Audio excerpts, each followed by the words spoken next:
News देख रहे हैं आप। मिड डे न्यूज में आप सभी का स्वागत है। मैं हूं आपके साथ नेहा वालिया। संसद का बजट सत्र सोमवार से शुरू हो गया है। संसद के दोनों सदनों की संयुक्त बैठक को राष्ट्रपति रामनाथ कोविंद ने संबोधित किया। अपने संबोधन की शुरुआत करते हुए उन्होंने कहा कि मैं देश के उन लाखों स्वाधीनता सेनानियों को नमन करता हूं जिन्होंने अपने कर्तव्यों को सर्वोच्च प्राथमिकता दी और भारत को उनके अधिकार दिलाए। आजादी के इन 75 वर्षों में देश की विकास यात्रा में अपना योगदान देने वाले सभी महानुभावों का भी मैं श्रद्धापूर्वक स्मरण करता हूं। राष्ट्रपति कोविंद ने अपने संबोधन में कहा कि देश में 80% किसान छोटे किसान ही हैं, जिनका देश के विकास में अहम योगदान है। प्रधानमंत्री किसान सम्मान निधि के माध्यम से 11 करोड़ से ज्यादा किसान परिवारों को 1,80,000 करोड़ रुपए दिए गए हैं। इस निवेश से कृषि क्षेत्र में आज बड़े बदलाव दिखाई दे रहे हैं। इस दौरान राष्ट्रपति रामनाथ कोविंद ने कहा कि महिला सशक्तिकरण मेरी सरकार की उच्च प्राथमिकताओं में से एक है। बेटे बेटी को समानता का दर्जा देते हुए मेरी सरकार ने महिलाओं के विवाह के लिए न्यूनतम आय को 18 साल से बढ़ाकर पुरुषों के सम्मान 21 साल करने का विधेयक भी संसद में प्रस्तुत किया। साथ ही कोरोना के समय में सरकार द्वारा किए गए कामों को भी राष्ट्रपति ने सराहा है। उन्होंने कहा कि भारत दुनिया में फार्मेसी के रूप में उभरकर सामने आया है। भारत में 160 करोड़ लोगों को कोरोना वैक्सीन लगाई जा चुकी है। साथ ही ये भी कहते नजर आए कि भारत में इंटरनेट की कीमत सबसे कम है। 5G पर भी काम तेजी से जारी है। भारत में स्टार्टअप तेजी से बढ़ रहे हैं, इससे देश में रोजगार बढ़ेंगे।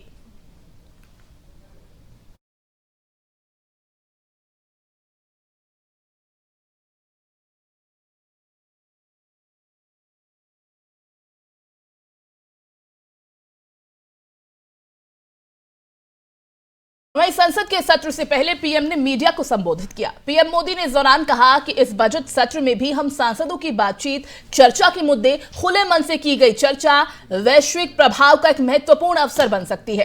इस दौरान उन्होंने और कुछ क्या कहा, वो आपको सुनवाते हैं। देश आजादी का अमृत महोत्सव मना रहा है। हिंदुस्तान में चारों दिशाओं में से इस आजादी के अमृत महोत्सव के निमित्त रचनात्मक, सकारात्मक, जनहित के लिए, राष्ट्रहित के लिए सामान्य नागरिक अनेक कार्यक्रम कर रहे हैं, कदम उठा रहे हैं और आजादी के दीवानों ने जो सपने देखे थे, उन सपनों को पूरा करने के लिए सामान्य नागरिक भी इस देश का अपना कोई न कोई दायित्व निभाने का प्रयास कर रहा है। ये खबरें, ये अपने आप में भारत के उज्जवल भविष्य के लिए शुभ संकेत है। हम चाहेंगे, देश भी चाहेगा, देश का हर सामान्य नागरिक चाहेगा कि भारत का संसद का ये सत्र और आगे आने वाले भी सत्र आजादी के दीवानों की जो भावनाएं थी, जो स्पिरिट था, आजादी के अमृत महोत्सव का जो स्पिरिट है, उस स्पिरिट के अनुकूल संसद भी देश हित में चर्चाएं करे, देश की प्रगति के लिए रास्ते खोजे, देश की प्रगति के लिए नए उपाय खोजे और इसके लिए ये सत्र बहुत ही विचारों की समृद्धि वाला, दूरगामी प्रभाव पैदा करने वाले सकारात्मक निर्णयों वाला बने। हम चाहते हैं सरकार हर विषय पर चर्चा करने के लिए तैयार है, खुली चर्चा करने के लिए तैयार है। सरकार हर सवाल का जवाब देने के लिए तैयार है और आजादी के अमृत महोत्सव में हम ये भी चाहेंगे कि संसद में सवाल भी हो, संसद में शांति भी हो। हम चाहते हैं संसद में सरकार के खिलाफ, सरकार की नीतियों के खिलाफ जितनी आवाज प्रखर होनी चाहिए हो, लेकिन संसद की गरिमा, स्पीकर की गरिमा, चेयर की गरिमा, इन सब के विषय में हम वो आचरण करें जो आने वाले दिनों में देश की युवा पीढ़ी में आगे उत्तर प्रदेश विधानसभा चुनाव के पहले चरण में पीएम नरेंद्र मोदी की एंट्री आज से होने वाली है। पीएम मोदी आज विधानसभा चुनाव के मद्देनजर यूपी में पहली रैली करेंगे। वर्चुअल रैली के जरिए प्रधानमंत्री सोमवार को गौतम बुद्ध नगर समेत 5 जिलों के मतदाताओं और पार्टी कार्यकर्ताओं को संबोधित करेंगे। सहारनपुर, मुजफ्फरनगर, शामली, बागपत में भी पीएम के भाषण का लाइव प्रसारण होगा। बीजेपी ने गौतम बुद्ध नगर में 17 केंद्रों पर बड़े स्तर पर व्यवस्था की है और इसके साथ ही पार्टी के डिजिटल रथ के जरिए हर मोहल्ले और गांव तक पीएम की बात पहुंचाने की तैयारी की गई है। रैली में पीएम को संबोधन के दौरान केंद्रीय मंत्री और यूपी चुनाव प्रभारी धर्मेंद्र प्रधान, सांसद महेश शर्मा, सुरेंद्र नागर भी पहले से तय किए गए केंद्र पर मौजूद रहेंगे। बीजेपी के लिए पीएम की वर्चुअल रैली भी तीनों सीटों पर किसी उत्साह से कम नहीं है। अभी कुछ दिन पहले केंद्रीय गृह मंत्री अमित शाह ने दादरी विधानसभा क्षेत्र में प्रत्याशी के लिए डोर टू डोर जनसंपर्क कर वोट मांगे थे। यूपी बीजेपी प्रभारी राधा मोहन सिंह ने भी लगातार 3 दिनों में 2 बैठकें की हैं।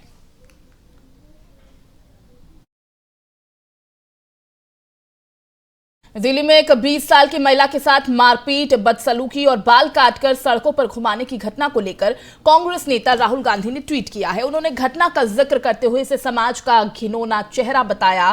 कांग्रेस नेता राहुल गांधी ने ट्वीट किया। राहुल गांधी ने ट्विटर पर इस घटना को लेकर गुस्सा जाहिर किया, कहा कि कुछ लोग महिलाओं को इंसान समझते ही नहीं। उन्होंने ट्विटर पर लिखा, 20 साल की महिला की बुरी तरह पिटाई का वीडियो हमारे समाज का घिनौना चेहरा दिखाता है। कड़वा सच है ये कि कई भारतीय महिलाओं को इंसान नहीं समझते। यह शर्मनाक है, इसे स्वीकार करने और सामने लाने की जरूरत है। बताते चले कि कुछ दिन पहले सामने आई थी एक वीडियो जहां दिल्ली में 20 साल की महिला के साथ मारपीट, बदसलूकी और बाल काटकर सड़कों पर घुमाने का मामला सामने आया था, जिस पर दिल्ली के सीएम अरविंद केजरीवाल ने भी ट्वीट कर चिंता जाहिर की थी और कार्रवाई करने की बात कही थी।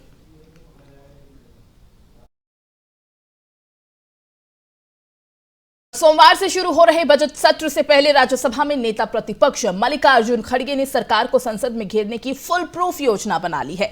उन्होंने मीडिया से बात करते हुए कहा कि बजट सत्र शुरू हो रहा है। कांग्रेस इस दौरान देश में महंगाई, बेरोजगारी, कृषि और जरूरी वस्तुओं की कीमतों के दाम बढ़ाने का मुद्दा उठाएगी। साथ ही उन्होंने कहा कि सरकार जासूसी के जरिए लोगों की निजता का हनन कर रही है। कांग्रेस इस मुद्दे को भी सदन में उठाएगी और इस दौरान मल्लिकार्जुन खड़गे ने कहा कि हम दूसरे दलों के नेताओं से भी पूछेंगे कि इन मुद्दों को संसद के पटल पर किस तरह से उठाना है। पेगासस हमारी आजादी छीन रहा है। जिस तरह से कांग्रेस ने बजट सत्र से पहले अपने तेवर दिखाए हैं, उससे सदन के हंगामेदार होने के पूरे आसार है।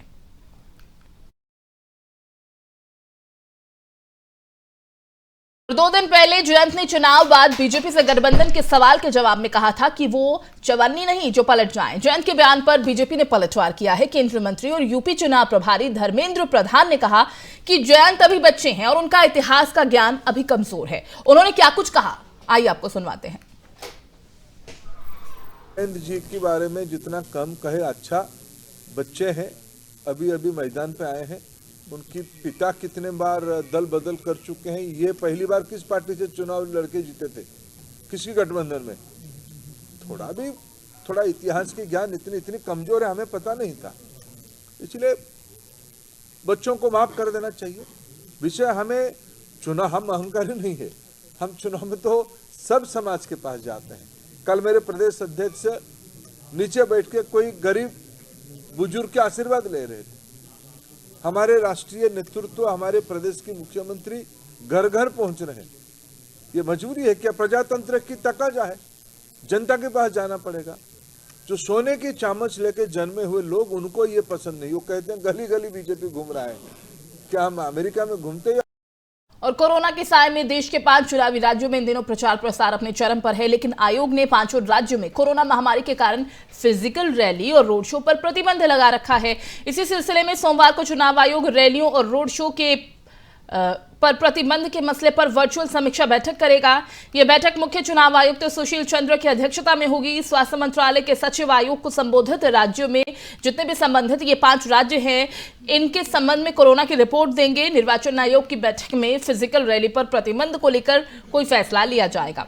माना यह भी जा रहा है कि आयोग राजनीतिक दलों और उम्मीदवारों को फिजिकल प्रचार कार्यक्रम आयोजित करने में राहत दी जा सकती है। यह भी बता दें कि कोरोना के मामलों को देखते हुए चुनाव आयोग ने 8 जनवरी को चुनावी राज्यों में फिजिकल रैली और रोड शो पर प्रतिबंध लगा दिया था। बीते 22 जनवरी को हुई पिछली बैठक के दौरान आयोग ने 5 राज्यों में प्रत्यक्ष रैली और रोड शो पर जारी प्रतिबंध को 31 जनवरी तक के लिए बढ़ा दिया था।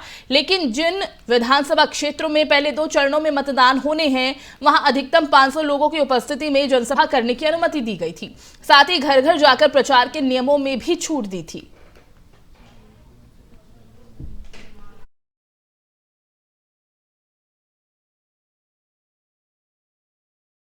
संयुक्त किसान मोर्चा आज देश भर में विश्वासघात दिवस मनाने जा रहा है। किसानों के साथ हुए धोखे का विरोध करने के लिए संयुक्त किसान मोर्चा ने 15 जनवरी को हुई अपनी बैठक में यह फैसला किया था। किसान नेता राकेश टिकैत का कहना है कि सरकार के 9 दिसंबर 2021 के जिस पत्र के आधार पर आंदोलन स्थगित किया गया था, उनमें से कोई एक भी वायदा पूरा नहीं किया गया है। उम्मीद यह है कि प्रदर्शन देश के कम से कम 500 जिलों में आयोजित किया जाएगा। 31 जनवरी को विरोध प्रदर्शनों के दौरान केंद्र सरकार को एक ज्ञापन भी सौंपा जाएगा। गौरतलब है कि तीनों कृषि कानूनों को रद्द करने की मांग को लेकर किसानों ने 1 साल से ज्यादा समय तक आंदोलन किया था। 3 कृषि कानूनों को रद्द करने के सरकार के फैसले के बाद एसकेएम की घोषणा ये थी कि अगर सरकार उनकी अन्य मांगों को पूरा करने में फेल रहती है तो आंदोलन फिर से शुरू हो सकता है। किसान संगठन एमएसपी पर कानून बनाने की मांग लगातार उठा रहे हैं।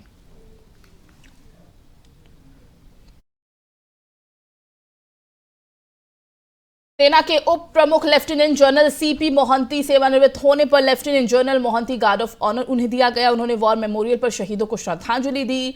सेना के उप प्रमुख लेफ्टिनेंट जनरल सीपी मोहंती ने राष्ट्रीय युद्ध स्मारक पर माल्यार्पण भी किया। बताते चले कि लेफ्टिनेंट जनरल मोहंती ने 1 फरवरी 2021 को थल सेना अध्यक्ष के रूप में पदभार ग्रहण किया था। लेफ्टिनेंट जनरल सीपी मोहंती राष्ट्रीय भारतीय सैन्य कॉलेज देहरादून, राष्ट्रीय रक्षा अकादमी खड़कवासला और भारतीय सैन्य अकादमी देहरादून के पूर्व छात्र रहे हैं। उन्हें 12 जून 1982 को राजपूत रेजिमेंट में शामिल किया गया था। 4 दशकों के लंबे करियर में जनरल ऑफिसर ने कई तरह के संघर्षों और इलाके के प्रोफाइल में काम किया और कई कमांड, स्टाफ और निर्देशात्मक नियुक्तियों को किराए पर लिया। उन्होंने जम्मू और कश्मीर में और बाद में उत्तर पूर्व में नियंत्रण रेखा पर एक बटालियन की भी कमान संभाली थी।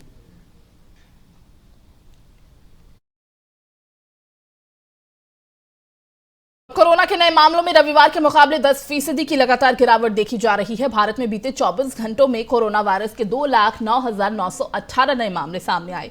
कोरोना के कारण बीते 24 घंटों में 959 लोगों ने अपनी जान गंवाई है। हालांकि राहत की बात यह है कि इसी दौरान 2,62,628 लोगों ने कोरोना को मात दी। लेकिन दूसरी तरफ कोरोना से हो रही मौत के कारण अभी भी चिंता का सबब बना हुआ है। देश में सबसे ज्यादा केस केरल में मिले। यहां लगातार दूसरे दिन 50,000 से ज्यादा मामले सामने आए हैं। केरल में बीते 24 घंटों में 5,570 संक्रमण की पुष्टि हुई है। इसके बाद कर्नाटक में 28,264 केस, महाराष्ट्र में 22,444, तमिलनाडु में 22,238, आंध्र प्रदेश में 10,310 केस सामने आए। इन 5 राज्यों में देश में कुल केसों में 64.22% केस मिले। केरल में अकेले 24.57% केस अभी तक सामने आए हैं।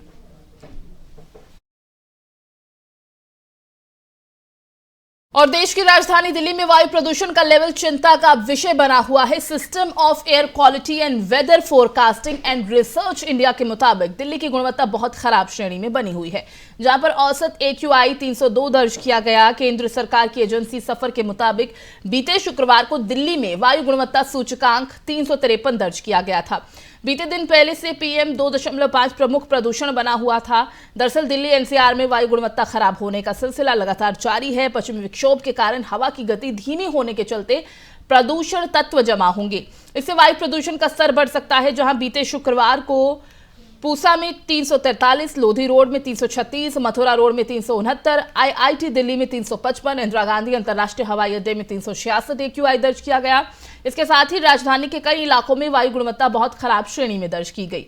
हालांकि सरकारी एजेंसियों के मुताबिक 0 से 50 के बीच AQI को अच्छा, 51 और 100 के बीच संतोषजनक, 101 से 200 के बीच मध्यम, 201 से 300 के बीच खराब, 301 और 400 के बीच बहुत खराब और 401 और 500 के बीच गंभीर श्रेणी में माना जाता है। देश के पर्वतीय राज्य हिमाचल प्रदेश की राजधानी शिमला में बीती रात जमकर बर्फबारी हुई, जिसके कारण शिमला में बर्फ की सफेद चादर ढकी हुई नजर आई। भारी बर्फबारी के कारण शिमला की सभी सड़कों पर बर्फ की मोटी परत बिछी हुई नजर आई और गाड़ियों तक पर बर्फ ढक गई थी। बर्फबारी के कारण इलाके में तापमान में गिरावट देखने को मिली। इस बर्फबारी की वजह से पर्यटक में बड़ी संख्या में इजाफा देखा जा रहा है। लोग शिमला पहुंच रहे हैं, लेकिन भारी बर्फबारी के कारण उन्हें शिमला तक पहुंचने में काफी ज्यादा दिक्कतों का भी सामना करना पड़ रहा है। जहां एक तरफ बर्फबारी के कारण पर्यटकों को आनंद उठाने को मिल रहा है, तो वहीं स्थानीय नागरिकों को बर्फबारी के कारण काफी दिक्कतों का सामना करना पड़ रहा है। और स्पेन के दिग्गज टेनिस स्टार राफेल नडाल ने इतिहास रच दिया है। नडाल ने ऑस्ट्रेलियन ओपन रूसी स्टार को 5 सेट तक चले इस मुकाबले में जोरदार टक्कर दी और लंबी गेम के बावजूद थकान को अपने ऊपर हावी नहीं होने दिया। 11 साल पहले इसी टूर्नामेंट के फाइनल में नडाल। इस बुलेटिन में फिलहाल बस इतना ही। बाकी खबरों के लिए आप देखते रहिए FM न्यूज। दीजिए इजाजत, नमस्कार।